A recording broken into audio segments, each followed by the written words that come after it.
Do you all ever come across a fragrance that you don't particularly care for too much, but somehow every time you wear it, you pull in a compliment or you get some sort of positive affirmation, and it's just always like I don't like this, but everyone else around me seems to love it. Today we're looking at a fragrance like that for me. We're gonna look at the legendary Bois Imperial. I don't know if I should say legendary, but this is a fragrance that has made its mark in the community. It's been received incredibly well, and it's incredibly effective in what it tries to do. So if you are curious to hear my thoughts on Bois Imperial, why I don't, particularly care for it too much, but I do realize that this is a pretty great fragrance, stick around, I'll unpack it for you. So Bois Imperial is available in a 100 milliliter bottle. The current going rate's around $130 retail. I'll have a link for you to use in the description. The perfumer was Quentin Bish. Okay, he did this one, and it's definitely got his mark on it. It's got that kind of Ganymede style DNA here. The scent profile is going to be an aromatic, woody, kind of spicy fragrance. With that, we'll dive into the notes. This one doesn't have top, heart, and base notes, just a list of notes. Those are going to include Akigalawood, basil, vetiver, ambroxan, timber pepper, woody notes, and patchouli. Now, I will go ahead and give myself a fresh spray of this. It's been a little bit since I've worn it, but it's not a fragrance that you really forget about. So it's got a great little atomizer. It's gonna fill up this room. It's one of those fragrances that is like incredibly strong. But, right away, you get the Akigalawood. You get that kind of signature note that it has. That basil is there. A really bright, crisp cleanliness, like ISOE super in overdose. That kind of thing, that kind of woodiness. Very soft, very synthetic woods. The other thing you smell immediately is vetiver. And it's kind of the vetiver that you find in gray vetiver or vetiver from Raja. A little bit of fresh cooling spice like that timber pepper, that's present. And then you do smell the patchouli. You literally are able to smell the entirety of the fragrance right away. And there's not really a progression of notes here. And I think that's one of the reasons I'm not the most fond of it, because it's incredibly safe. It's incredibly boring, to be completely honest, to me. But with that, it's also incredibly reliable. It's very mass appealing. The fragrance is slightly soapy. Very slightly. It's very woody, but it's a very synthetic wood. There's not really an ounce of actual wood in this. It's very much, like I said, ISOE super at play here. The vetiver is pretty nice. It's a more modernized kind of vetiver. Not too earthy or funky. It's got this vetiver acetate kind of thing, so a little more sharp, maybe a little more metallic smelling in a way.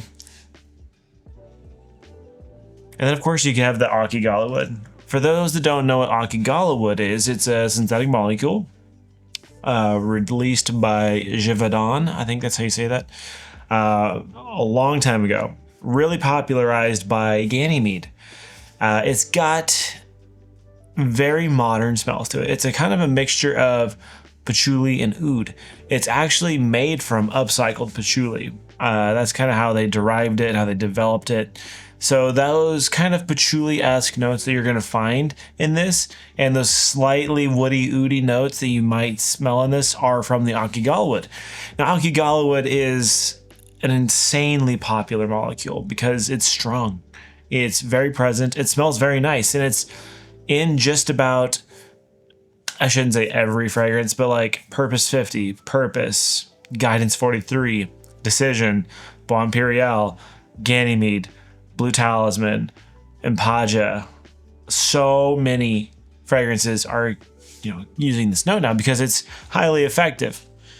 So, the scent profile as a whole, kind of green, fresh, soapy, modern, very easy to wear. Nothing super special, and incredibly linear. It's just that. Going back to that question I had at the beginning, when you have a fragrance that you don't really care for, but you know others around you love it, do you keep wearing it? Do you put it aside? I know for me, I've worn this a few times, but no matter what the positive reception I get, which lo and behold, every time I wear it, someone will say something. I don't wear it. It's just not for me. It's good, but I have other fragrances that do it. Drop your thoughts on that question in the comments below, and let's go ahead and dive into our questions. In terms of originality, I don't think it's very original. So this is Quentin Bish, and he kind of copied his own DNA like he did with Ganymede. Now, this isn't near as metallic or suede-y, saffron-y as Ganymede, but it's very much in that DNA. And it's also very much like that mixed with Grey Vetiver from Tom Ford. So to me, this is not really an original DNA or original fragrance. The audience for this, I would say, is masculine. I think a woman probably could wear it, but it really does feel suited for a man.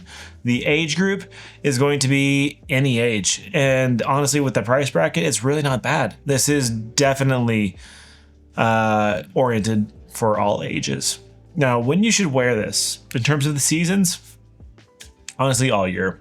It's got so much versatility, freshness for the summer, breathability, but also plenty of power for the cooler months. So literally no issues whatsoever on what time of the year you'd wear it.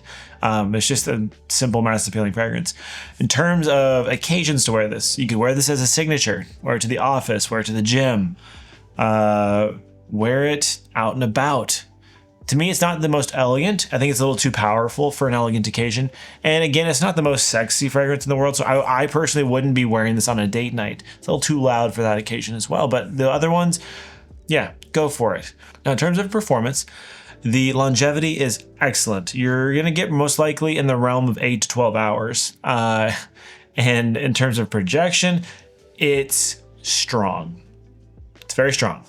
This is one that it projects pretty much the entire life of the fragrance. It's rare for a fragrance to be able to push and push and push and push. But on multiple occasions, I'll be around the 6 to 8 hour mark, if not even further. And I will have people within a couple feet of me say, hey, what are you wearing? That smells really good. So it is very potent. And that's the power of Akigalawood. This will leave a trail. If you spray this in a room, like if someone were to walk into my room right now, they may even be able to smell me from the hallway leading to the room. It's just that potent of a fragrance. Which brings me into the sprays.